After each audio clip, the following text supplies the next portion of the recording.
Now everybody, welcome back to the channel and welcome to the workshop, which we've just done a video series on building. You can go check that out if you fancy it.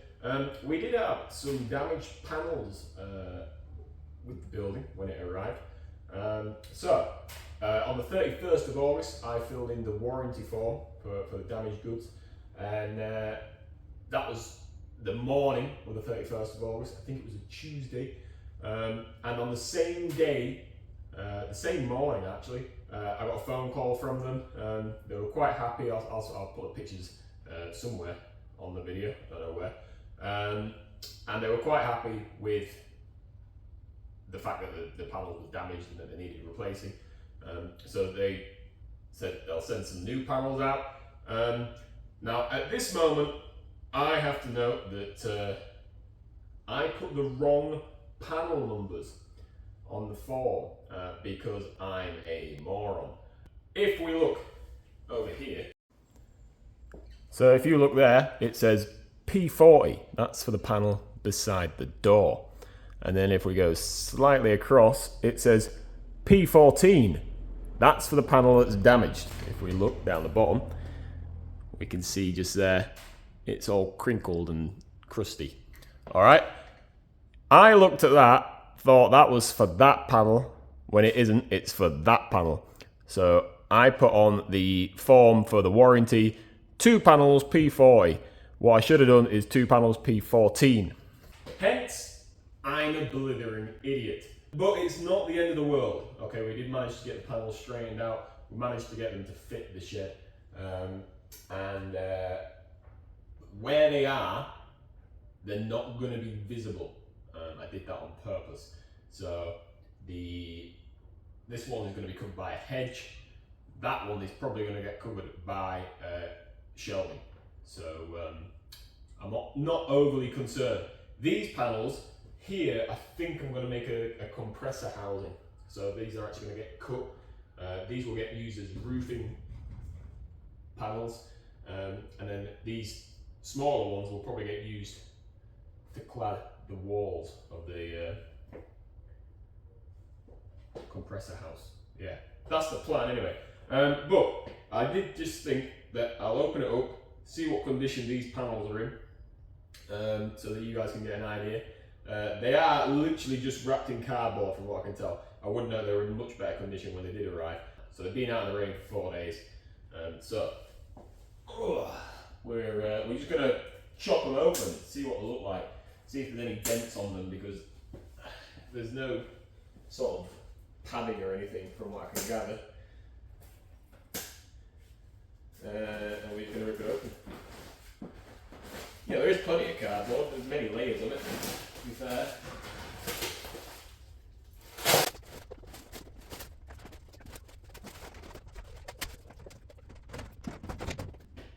Okay, so there is some slight dents, but I'm literally pressing against it with my finger and it's taking them out.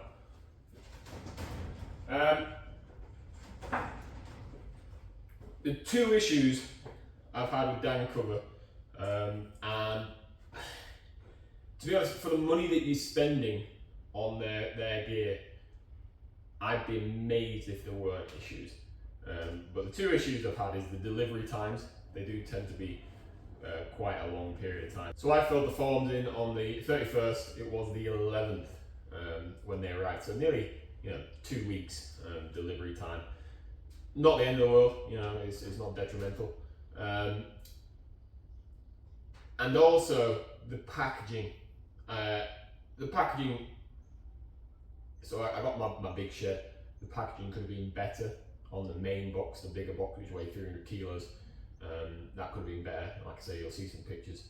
And then these arrive, and all it took is some 3mm plyboard or something like that on either side of it, just to stop the damage. But like I say, this whole building that we're stood in now was $3.5 grand. So a bargain, in my humble opinion. So I'm not kicking up a fuss. I'm not getting stressed out about the fact that there's a couple of little dents that I can just take out, and literally I can just run my finger along them and take them dents out. That's no problem at all. So, overall, I'm actually happy. I am happy. But that's not where this story ends. So I was on the phone to the gentleman, I'm not going to say his name, the gentleman at Dancover, and he was like, yeah, we'll send you the new panels out, no issues at all, they're clearly damaged on shipment. And I was talking to him and whatnot, and I said, oh, I've actually got a YouTube channel, and I'm doing a video series on this. He was like, all right, you know, what's your YouTube channel name, and all this sort of stuff. He went away happy as Larry, and then he contacted me by email, responded to our email exchanges that we'd had, and said, would you be okay if we use your videos to send to customers who might be struggling with the installation, and also as an internal video, you know, as an educational thing. I was like, yeah, of course you can, that's fine. It boosts my channel and everything like that. So he was happy about that. And then he actually got back to me again and said that he'd spoken to his boss, and they wanted to send me a free heater. This one, to be exact. They sent me a link and said, you know, do you want this heater? Just as a thank you for your time and your effort you've put into your videos. To which my response was, of course, no thanks, can I have this one instead? They'd sent me a link to this one here, but I actually like the idea of a wall-mounted one, so I have it mounted on the wall and then sort of pointing into the middle of the room. So I sent them that, and I was like, could I have this one instead? It was about the same price, to which they, of course, responded with no, which I don't blame them because I'm a cheeky bugger. Basically, they didn't have it in stock, is what they said. They had a load of these in stock. They didn't have many of the other ones in stock, so it was better for them to be able to send this one. This is it.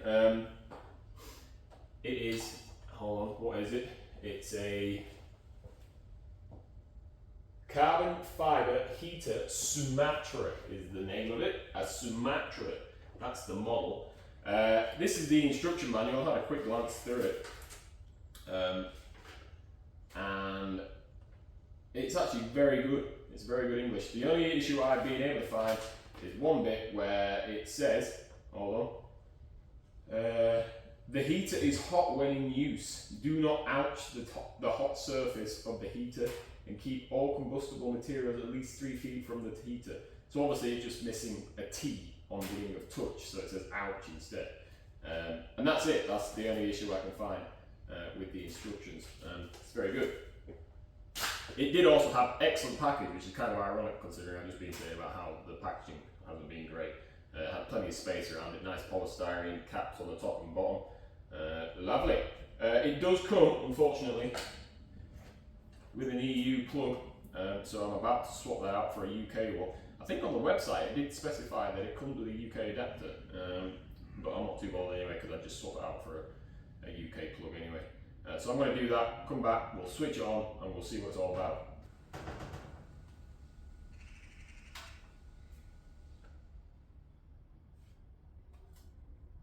Oh, it's glowing. Wow. Look at that. Oh, it's warm as well.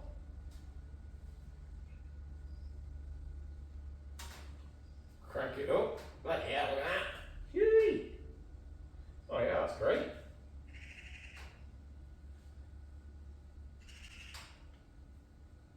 Look at that. I'm a happy chap.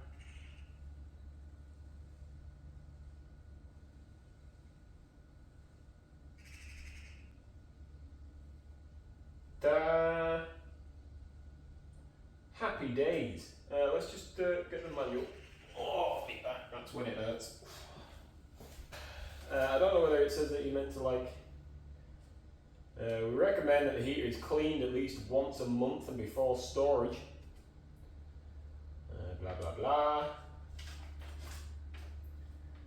Place the heater on a firm, level surface free from obstructions at least 3 feet away from any wall or combustible materials. That's about a foot that I got that way from the wall, my bad. And to be honest, it's probably I mean, if you feel the back of that, it's cool as a cucumber. It's probably about as far as it's ever going to live from a wall. I'm going to break the rules there. With the select knob in the off position, plug the heater into the main supply. Turn the control knob to either low for 300 watts or high for 600 watts. Turn the control knob fully to the OS position to activate the oscillation feature. Turn the selector knob to the off position and unplug the unit when you have finished using it. The heater is equipped with a safety tilt switch which automatically shuts off the heater element if the heater is not in the upright position. The heater will resume back to normal when the heater is returned to the upright position. I didn't know whether it maybe said something about. It doesn't. I wondered if it had like a certain amount of time you had to have it on to get rid of any fumes or anything like that. But yeah, I put out some good heat, I'll give it that. Yeah, it should just take the chill off being here in the winter. Very nice. And I kind of like the idea that it is a floor mounted thing actually now that I think about it, because if I'm working on the cars over here, I can have it over here. If I'm fabricating over in the opposite corner, I can have it in the opposite corner. Yeah, I'm a happy chap. So, to summarise, happy with the warranty service, the warranty response time, the customer service I'm very happy with. I'm happy overall. Things that I would say would be good to improve are shipping times, at least making a note on the website that the shipping times are only relevant to Denmark or Europe, mainland Europe, something like that, and there is a delay outside of the EU and outside of mainland Europe, etc. And packaging, packaging on the big stuff like this workshop, and also maybe on stuff where they've had to wrap it up themselves, if you get my drift. So like that's a bespoke packaging, shall we say, and it could have just been a bit better wrapped just to stop it getting that dent. It has got a dent. So yeah, that's the feedback on general warranty, and feedback on this heater. I mean, time will tell based on how long it lasts for, but yeah, I'm loving it. It's cool. I'm happy as Larry, happy chap. That's it for this one. Thank you very much for watching. If you do like what you see, we do all sorts on this channel, predominantly messing around with four-wheel drives, but there is going to be a future series where we're going to be building up a 1969 Mercedes W108 that I have tucked away. If you follow my Instagram, you'll have seen that on my Facebook. And we've also got the T1 van, which will be getting converted to a four-wheel drive at some point in the future, the Mercedes 307D. So if you're into that sort of stuff, subscribe, it's very much appreciated. Please like the video, make a comment. Maybe you've got yourself a heater in the workshop that you really like. And share this with a friend who needs a heater in their workshop. Till the next one, cheers for now.